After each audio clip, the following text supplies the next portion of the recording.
Alright, what's going on guys, it's Epoxy, and Cyberpunk 2077 has had a very successful but rough launch, so we're going to be talking about all of that, as well as Hotfix 1.04 that just released today, which has brought a number of bug fixes, some performance and stability, and a few other things that we'll be going over here in this video. So, with that said, let's roll the intro.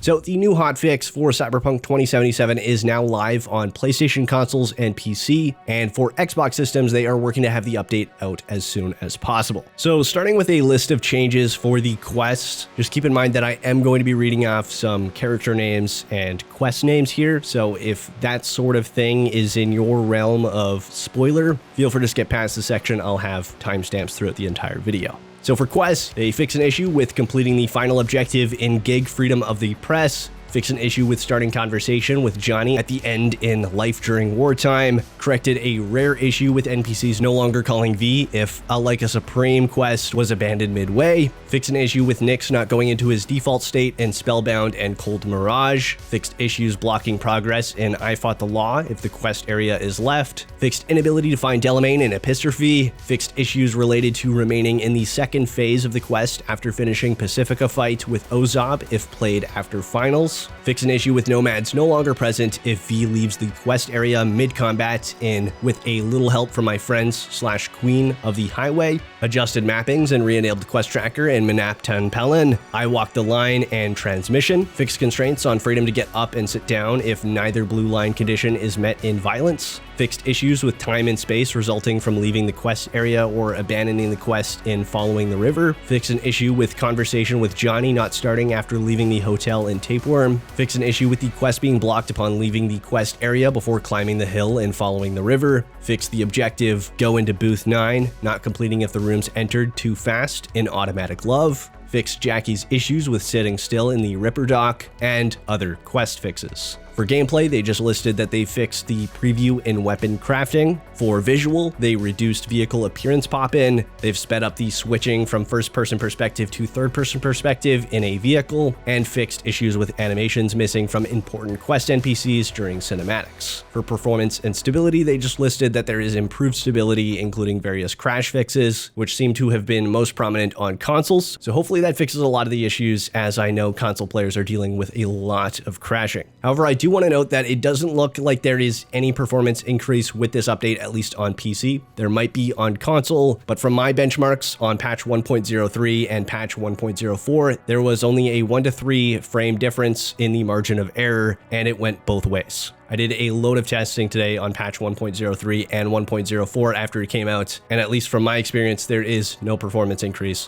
whatsoever. For Miscellaneous, they modified the flashing effect on brain dances to reduce the risk of inducing epileptic symptoms. The effect has been smoothed out and the flash is reduced in frequency and magnitude. This is actually in response to an article made by Game Informer, where they had brought up that those that are prone to epileptic episodes will most likely be triggered by Cyberpunk 2077. There are a lot of things in the game that can trigger an episode. In fact, Leona Rupert at Game Informer, the one who wrote this article, suffered from multiple epileptic episodes while playing the game. So thankfully, CD Projekt Red has been very quick to respond to this situation. Before the game even launched, they added a splash screen to let you know that this game can cause epileptic seizures, and are now already introducing some updates that will hopefully alleviate some of the causes of epileptic episodes. The second bit for Miscellaneous is that they have removed the copyrighted songs that were incorrectly present in the game with the Disable Copyrighted Music feature toggled on. For those of you that don't know, there were a couple of copyrighted songs that were missed when implementing the Disable Copyrighted Music option. Thankfully, CD Projekt Red was very fast on letting people know about this issue, as they first tweeted about it on December 9th and did a follow-up on December 10th, and today have included the hotfix to remove those copyrighted songs.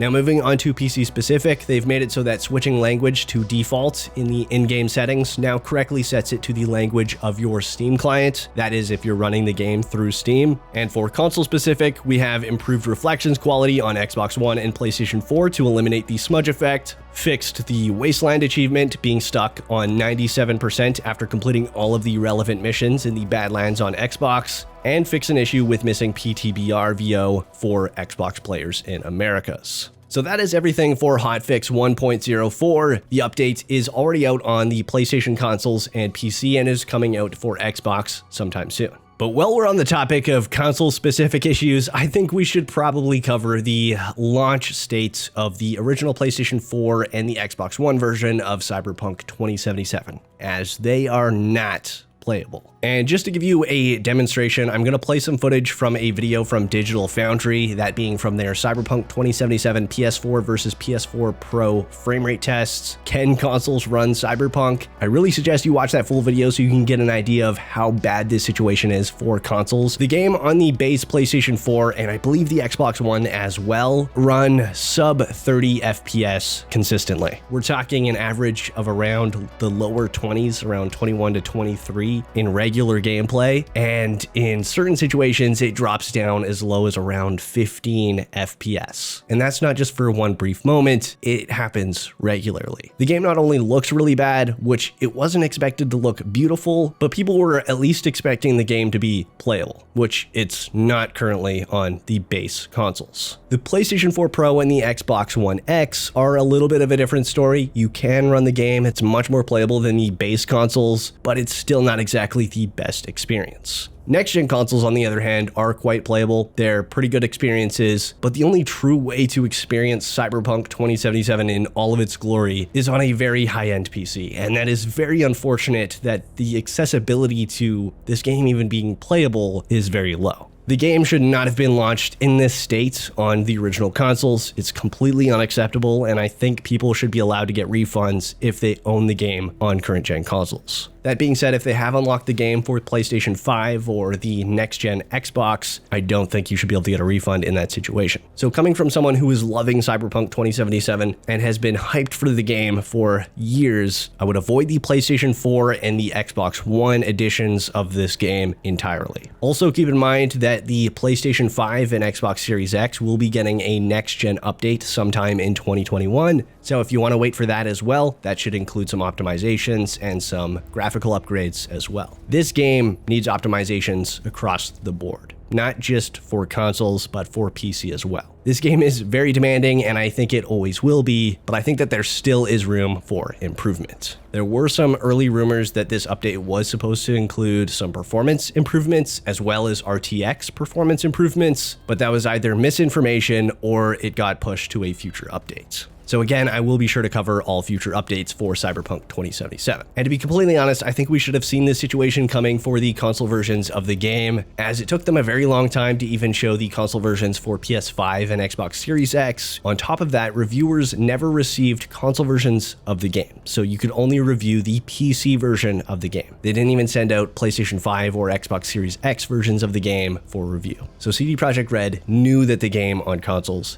did not run well. That being said, how did the game perform and how did the community react to Cyberpunk 2077's launch? Well, to start, on OpenCritic, Cyberpunk 2077 has a 91 top critic average, which is insane. And a lot of people got upset about that. A lot of people got upset about the review scores from many different outlets, such as VG247 giving it a 5 out of 5, VGC giving it a 5 out of 5, Games Radar giving it a 5 out of 5, Windows Central giving it a 5 out of 5, Game Informer giving it a 9 out of 10, IGN giving it a 9 out of 10, PC Gamer giving it a 78 out of 100, and GameSpot giving it a 7 out of 10. But I want you to also keep in mind that these reviewers were playing on high-end PCs, as only PC copies of the game were sent out, and that is the best experience possible for Cyberpunk 2077 with less crashing. In my experience, no crashing at all, obviously better performance, and a lot less bugs. The reviewers were also trying to keep in mind that a lot of the bugs that they were experiencing were probably going to be fixed by launch. A good amount of them were obviously not fixed by launch, but there was also a good number of them that were. The reviews were directed at the game underneath all the bugs. So that is why you see the review scores so high. You also have to keep in mind that 5 out of 5s and 10 out of 10s, it doesn't mean perfect. There's no such thing as a perfect game, and if 10 out of 10 and 5 out of 5 meant perfect, you would never see a 5 out of 5 and you would never see a 10 out of 10.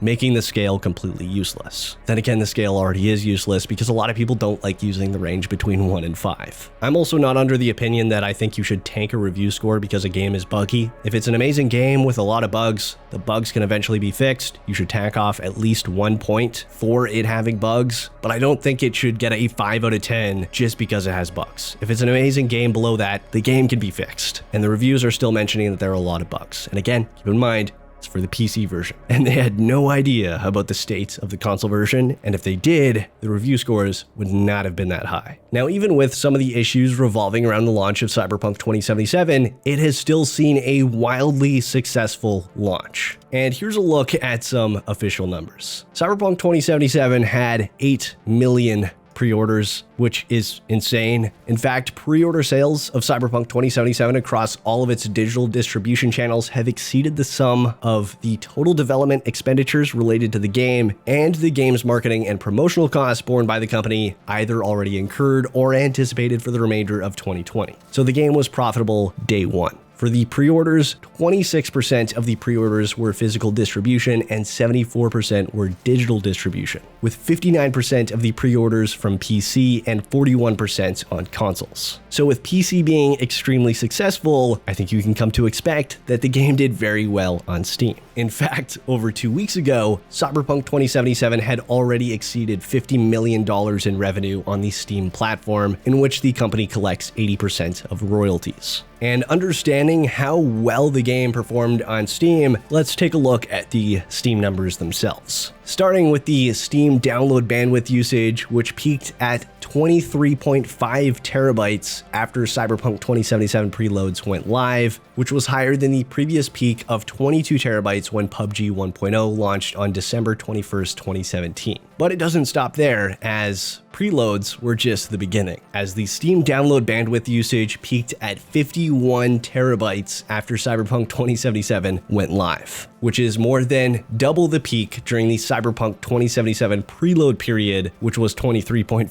terabytes. And it wasn't just people downloading it to not play it, as its all-time peak was 2 days ago on launch, and it hit 1,054,388 for its all-time peak, making it the 4th highest all-time peak on Steam for player counts and the by far highest all-time peak for a single-player game on Steam, with the closest game being Fallout 4 at 472,962. So less than half the all-time player count of Cyberpunk 2077. This also translated to streaming platforms like Twitch, as Cyberpunk 2077 now holds the title for the most concurrent viewers for any single-player game ever on Twitch. And it even cracked the top 10 games of all time for most concurrent viewers, including multiplayer games. So yeah, Cyberpunk 2077 was very hyped. Now, while we are of course going to be waiting for future updates to fix the game, that being for performance and bugs, we also know that the future for Cyberpunk 2077 contains some free updates, including some free content, as well as some large expansions. And something I didn't get to cover was a message from CD Projekt Red in the latest trailer, which gave us a bit of a tease into that. So here is what that message had to say.